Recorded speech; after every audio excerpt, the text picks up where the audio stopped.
로마서 8장 14절에서 15절 말씀 제가 공독하겠습니다. 무릇 하나님의 영으로 인도함을 받는 사람은 곧 하나님의 아들이라.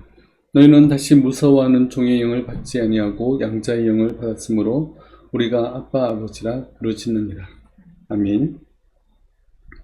오늘은 주기도문의 머릿말이라는 제목으로 우리 함께 말씀을 살펴보겠습니다. 지난 시간에는 기도의 서론으로서 기도의 정의에 대해서 살펴보았습니다. 기도에 있어서 가장 중요한 것은 바로 그 기도의 대상입니다. 바로 하나님이십니다. 우리는 다른 무엇도 아닌 하나님께 기도합니다. 이 세상 그 어떤 사람이든 신이든 우리의 기도를 듣고 또 우리 기도에 응답할 수 없습니다. 오직 살아계신 하나님만이 우리의 기도를 듣고 응답해 주십니다. 그런데 기도는 내 마음대로 또 내 생각대로 내가 필요한 것만 구하는 것이 바른 기도가 아닙니다. 그래서 예수님은 우리에게 기도의 본을 가르쳐 주셨습니다. 그것이 바로 주기도문입니다. 우리는 기도할 때 무엇을 기도해야 되는지 또 어떻게 기도해야 되는지 우리가 항상 생각해야 됩니다. 그저 내 욕심대로 구하는 것이 아니라 우리가 하나님의 뜻을 구해야 됩니다. 그러나 처음부터 하나님의 뜻을 구하는 기도를 할 수 있는 사람은 거의 없습니다. 우리는 말씀을 열심히 배우고 또 익혀서 하나님을 점점 더 알아가며 하나님의 뜻이 무엇인지 점점 더 파악해 갈 수 있습니다. 그러면서 조금씩 하나님의 뜻에 맞는 그러한 기도를 할 수가 있습니다. 하나님이 우리에게 기도의 지침으로 주신 이 규칙은 성경 66권에 모두 담겨져 있습니다. 기도를 잘하고 하나님의 뜻대로 기도하기 위해서라도 우리는 이 말씀을 더욱더 잘 알아야 됩니다. 말씀을 잘 배우고 알아야 하나님의 뜻대로 기도할 수 있고 또 그 뜻대로 살아갈 수가 있습니다. 그러므로 가장 중요한 것은 바로 말씀을 아는 것입니다. 말씀을 더욱 가까이 하시기 바랍니다. 우리가 이 땅을 살아가면서 정말 중요하게 여겨야 하는 것은 바로 말씀이 내 삶의 중심이 되도록 하는 것입니다. 이 말씀은 신학을 하는 사람들이나 설교자들에게만 주신 것이 아닙니다. 로마 가톨릭에서는 사제들만 성경을 볼 수 있었습니다. 그러다가 종교개혁과 또 인쇄술의 발달로 말미암아 이제는 모든 사람들이 성경을 다 볼 수 있게 되었습니다. 그러나 실제로 성경을 보고 읽는 사람들은 그렇게 많지 않습니다. 평생 교회를 다녔지만 성경 일독을 못한 분들도 많이 있습니다. 또 이 AI 시대에 점점 더 성경 읽기를 힘들어하고 있습니다. 교회에서는 더 고민해서 모든 성도님들이 성경을 더 많이 읽을 수 있도록 노력해야 됩니다. 성경은 모든 믿는 자들을 위해서 주신 하나님의 말씀입니다. 그러므로 말씀을 가까이 해야 됩니다. 그래서 하나님의 뜻이 무엇인지, 하나님이 기뻐하시는 것이 무엇인지, 또 믿는 자로서 어떻게 살아가야 되는지를 성경을 통해서 배울 수 있습니다. 그러므로 말씀을 사랑하시고 또 말씀을 가까이 하시고 말씀을 배우기 위해서 더욱 힘쓰시기 바랍니다. 기도에 대한 방법과 내용이 이미 성경에 다 나와 있지만 예수님 당시 유대인들과 바리새인들은 형식적인 기도에 치우쳤습니다. 그래서 사람이 많이 보이는 곳에서 하늘을 향해 두 손을 높이 들고 기도했습니다. 그게 거룩한 사람이 기도인 양 기도했습니다. 기도의 내용도 자기 자랑에 불과했습니다. 누가복음 18장에는 바리새인의 기도가 나와 있습니다. 바리새인은 서서 따로 기도하여 이르되 하나님이여 나는 다른 사람들 곧 토색, 불의, 간음을 하는 자들과 같지 아니하고 이 세리와도 같지 아니함을 감사하나이다. 바리새인들은 다른 사람보다 나은 자신의 형편에 대해서 감사하며 기도합니다. 결국 다른 사람들은 죄인이지만 자신은 그 죄인들과 같지 않다는 것에 감사하고 있습니다. 이것은 굉장히 교만한 기도입니다. 바리새인들은 성경을 누구보다 더 많이 알고 배운 사람들입니다. 그런 사람들의 기도가 저러하다면 성경을 잘 모르는 사람들은 당연히 그들의 기도를 따라하기 마련입니다. 이런 잘못된 기도가 만연하며 정작 어떻게 기도해야 될지 모르는 하나님의 백성들을 위해서 예수님은 기도의 모범을 알려주셨습니다. 그것이 주님이 가르쳐 주신 바로 주기도문입니다. 그런데 정말 조심해야 하는 것은 주기도문을 주문처럼 외워서는 안 됩니다. 보통 교회에서는 사도신경과 주기도문을 외워서 암기합니다. 그 뜻이 무엇인지 마음에 생각하지 않고 그냥 엄청난 속도로 암송해 버립니다. 이건 예수님이 가르쳐 주신 기도의 모범과는 다릅니다. 아무 의미 없이, 아무 생각 없이 암송하는 것은 주기도문을 멸시하는 것과 같습니다. 예수님은 우리에게 바른 기도의 모범을 가르쳐 주셨지만 정작 우리는 바리새인들보다 더 못한 그런 처지에 빠지기가 쉽다는 사실을 우리가 알아야 됩니다. 그래서 주기도문을 하실 때는 곰곰이 생각하면서 그 문장과 그 단어가 무슨 뜻인지 잘 생각하고 주기도문을 암송해야 됩니다.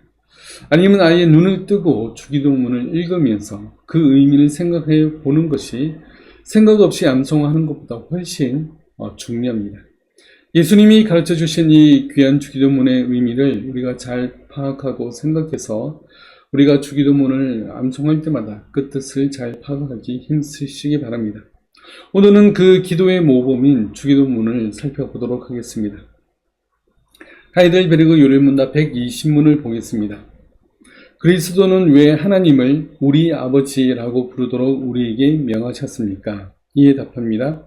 기도의 첫머리에서부터 곧바로 우리 기도의 기초가 되는 하나님에 대한 어린이 같은 경외와 신뢰를 우리에게 불러일으키시기 위해서입니다. 즉 하나님은 그리스도 안에서 우리의 아버지가 되셔서 우리 부모가 땅 위의 것들을 우리에게 거부하지 않는 것보다 더 우리가 참된 믿음으로 구하는 것에 대해서 거부하지 않으십니다. 예수님은 제자들에게 너희는 이렇게 기도하라 라고 하시면서 기도의 그 첫 마디를 하늘에 계신 우리 아버지여 라고 시작합니다. 그런데 이 당시 누가 감히 하나님을 아버지라고 부를 수 있겠습니까? 예수님이야 하나님의 아들이시기 때문에 당연히 하나님을 아버지라고 부를 수 있습니다. 그러나 제자들과 이후 모든 하나님의 자녀들에게 하나님을 아버지라고 부르라고 명령합니다. 우리 같은 죄인이 어찌 함부로 하나님을 아버지라고 부를 수 있겠습니까? 예수님 시대 때 더욱이 이 말은 신성모독으로 취급되었습니다. 그래서 하나님을 아버지라 부르는 예수님을 신성모독했다고 그들은 고발했습니다. 그러나 우리가 하나님을 아버지라고 부를 수 있는 분명한 근거는 예수님의 구속사역으로 말미암아 십자가에서 죽으심으로 우리를 하나님의 자녀로 만드셨기 때문에 그렇습니다. 예수님은 십자가 위에서 우리 대신 죽으심으로 말미암아 우리의 모든 죄를 사하시고 하나님의 자녀가 되게 해 주셨습니다. 이 예수 그리스도의 은혜의 사역이 있었기에 하나님을 아버지로 부르는 일이 가능하게 되었습니다. 그러므로 이 십자가 사건을 근거로 해서 우리는 하나님을 아버지라고 부를 수 있고 또 반드시 하나님을 아버지라고 불러야 됩니다. 하나님을 아버지라고 부르는 것이 바로 기도의 시작이기 때문에 그렇습니다. 이것은 하나님과 나의 관계가 어떠하다는 것을 분명하게 보여줍니다. 우리는 예수 그리스도의 십자가의 은혜로 하나님의 자녀가 되었고 또 하나님은 우리 아버지가 되셨습니다. 바울이 로마서에서 이렇게 말씀합니다. 무릇 하나님의 영으로 인도함을 받는 사람은 곧 하나님의 아들이라. 너희는 다시 무서워하는 종의 영을 받지 아니하고 양자의 영을 받았으므로 우리가 아빠 아버지라고 부르짖느니라. 아멘. 이제 우리는 양자의 영을 받았으므로 하나님을 아빠 아버지라고 부를 수 있게 되었습니다. 하나님은 우리의 아버지이십니다. 하나님과 우리는 아버지와 자녀의 관계 안에 들어가게 되었습니다. 그러므로 당당히 하나님을 아버지라고 부를 수 있게 되었습니다. 요한복음 1장에서도 말씀합니다. 영접하는 자 곧 그 이름을 믿는 자들에게는 하나님의 자녀가 되는 권세를 주셨으니 이는 혈통으로나 육정으로나 사람의 뜻으로 나지 아니하고 오직 하나님께로부터 난 자들이니라. 우리는 하나님의 뜻으로 말미암아 하나님의 자녀가 되었습니다. 이미 창세전에 우리를 택하시고 부르시고 또 예수님을 믿게 해주셔서 하나님의 자녀가 되었습니다. 내가 예수님이 나의 죄 때문에 십자가에서 죽으신 것이 믿어진다면 이것은 이미 창세전에 나를 선택하시고 부르신 증거입니다. 그러므로 담대히 하나님을 아버지라 부를 수 있게 되었습니다. 담대히 하나님을 나의 아버지라 부르며 기도하시기 바랍니다. 이것이 기도의 시작이며 우리의 존재가 어떤 존재인지를 분명하게 해주고 있습니다. 또한 우리가 하나님의 자녀가 되었다는 것은 하나님께서 우리를 사랑하신다는 증거입니다. 요한복음 3장 16절에서 말씀합니다. 하나님이 세상을 이처럼 사랑하사 독생자를 주셨으니 이는 그를 믿는 자마다 멸망하지 않고 영생을 얻게 하려 하심이라. 하나님은 우리를 지극히 사랑하시기 때문에 그의 아들 예수 그리스도를 십자가에 버리시기까지 우리를 구원하셨습니다. 내가 하나님의 사랑을 받는 하나님의 자녀임을 우리는 분명히 기억해야 됩니다. 하나님의 사랑하심이 없었다면 우리 모두 멸망하고 말았을 것입니다. 그리고 아무 소망도 없는 그러한 존재였을 것입니다. 그러나 이제는 하나님의 사랑을 확신하는 하나님의 자녀가 다 되었습니다. 그러므로 우리는 하나님의 사랑을 확신하면서 하나님께 기도할 수 있는 그런 존재가 되었습니다. 하나님은 우리를 사랑하시되 끝까지 사랑하십니다.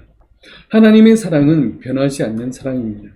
내가 좀 게으르고 또 내가 나태해져도 하나님은 절대 그 사랑의 마음이 식지 않으십니다.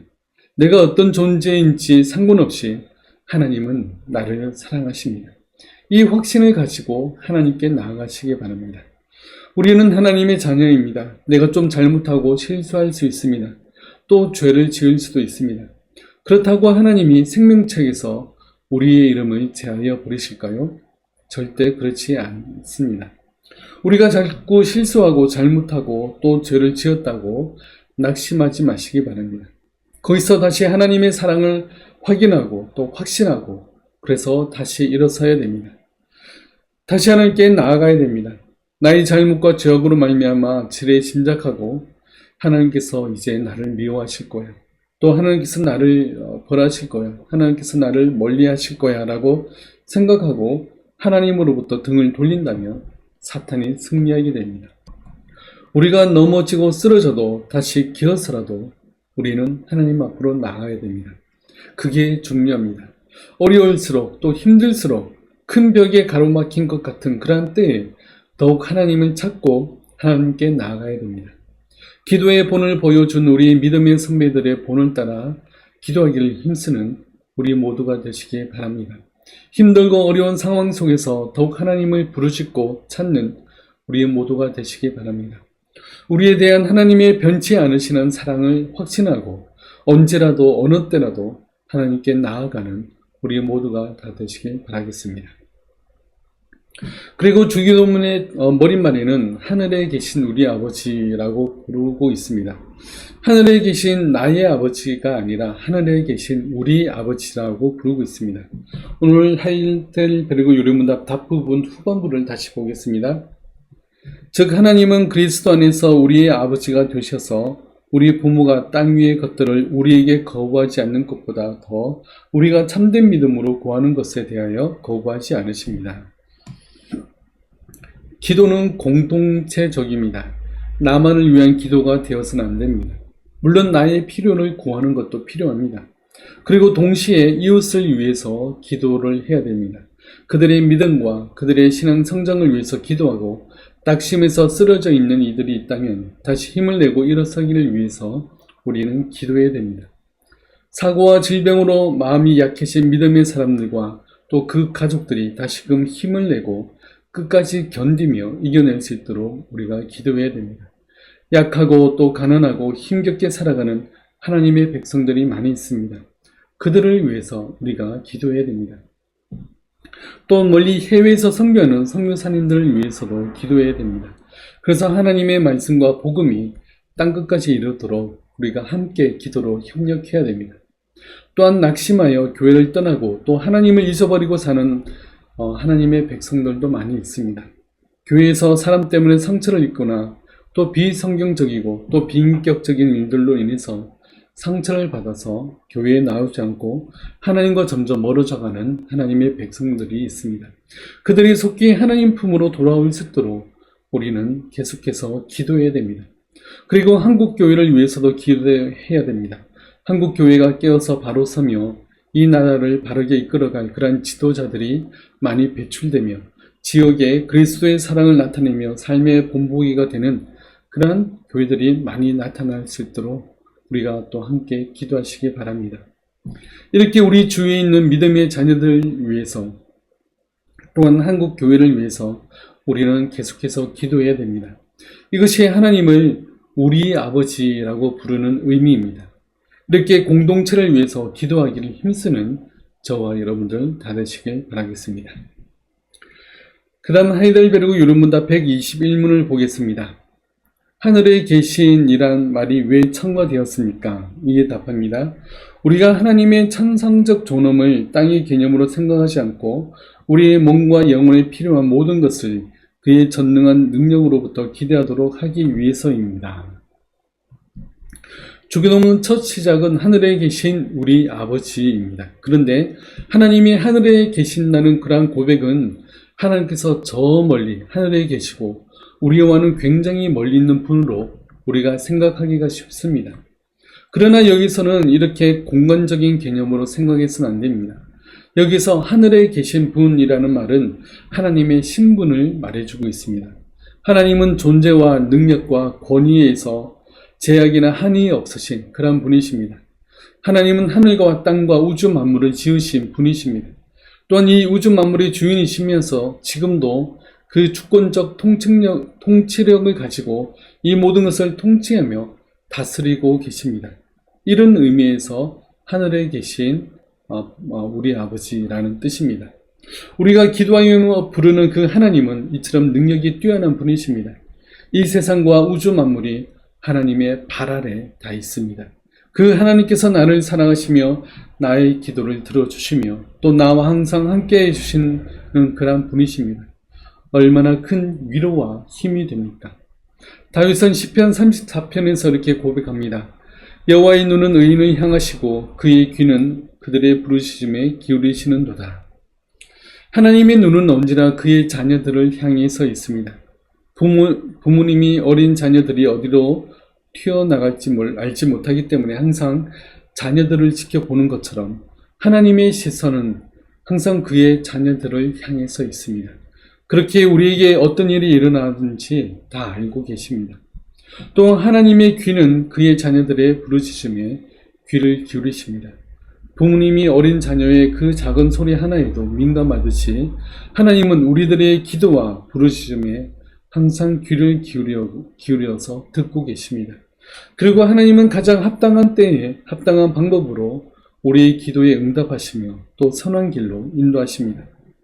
혹은 우리가 감당하지 못할 시험을 당한다면 피할 길을 내어서 피하게 하십니다. 그런데도 우리는 넘어지고 쓰러질 때도 있습니다. 그런 순간에도 하나님은 우리를 붙들어주고 계십니다. 다윗이 시편 37편에서 이렇게 고백합니다. 여호와께서 사람의 걸음을 정하시고 그의 길을 기뻐하시나니 그는 넘어지나 아주 엎드러지지 아니함은 여호와께서 그의 손으로 붙드심이로다. 우리는 이 땅을 살면서 넘어질 때도 있고 쓰러질 때도 있습니다. 그러나 우리가 아주 엎드러지지 않는 것은 하나님께서 우리 손을 붙드시기 때문에 그렇습니다. 그렇기 때문에 우리는 아주 엎드러지지 않습니다.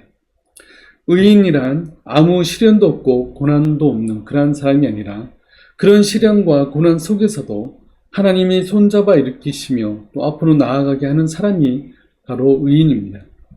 그 어떤 때라도 하나님을 의지하고 하나님의 도우심을 구하며 하나님과 동행하는 사람이 바로 의인입니다.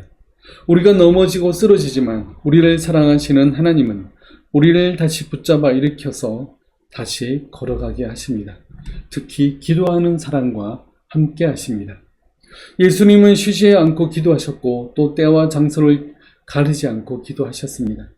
성전에서도 기도하셨지만 산에 올라가서 기도하셨고 또 새벽마다 따로 나가서 기도하셨습니다. 또한 예수님은 세례 받을 때도 기도하셨고 사도들을 세우실 때도 기도하셨고 변화산에서 기도하셨고 또 겟세마네 동산에서도 기도하셨습니다. 마지막 십자가 위에서도 기도하셨습니다. 예수님의 모든 삶은 바로 기도의 삶이었습니다. 예수님은 자신의 삶을 통해서 몸소 기도를 가르쳐 주셨습니다. 예수님까지는 아니더라도 우리도 기도의 삶을 살기 위해서 힘써야 됩니다. 하늘에 계신 하나님은 우리의 모든 것을 아시는 전능하신 분이십니다. 그 하나님께서 우리의 기도를 들으시고 또 우리를 가장 선한 길로 인도해 주십니다. 그 하나님의 손길을 붙잡고 또 하나님의 도우심을 구하며 하나님과 함께 동행하는 우리 모두가 다 되시길 바라겠습니다. 기도하겠습니다. 하늘에 계신 전능하시며 또 이 온 땅을 통치하신 그 하나님께서는 우리의 아버지가 되어주셔서 지금도 우리의 기도를 들으시며 우리와 함께 하시며 또 우리를 선한 길로 인도하시는 분이심을 우리가 고백합니다. 우리가 어떠한 상황과 어떤 어려움과 고난을 당한다 할지라도 오직 하나님만을 의지하며 하나님께 기도하며 하나님과 동행할 수 있는 우리 모두가 다 될 수 있도록 주님 도와주옵소서. 지금은 십자가 위에서 우리의 모든 죄를 사하신 주 예수 그리스도의 은혜와 우리를 사랑하시되 끝까지 사랑하시는 하나님의 사랑하심과 성령님의 함께하심과 위로하심이 오직 우리의 기도를 들으시고 응답하시는 하나님께만 기도하며 또 하나님과 동행하길 원하는 우리 모든 성도들 머리 위에 지금부터 영원토록 함께 하실지어다. 아멘.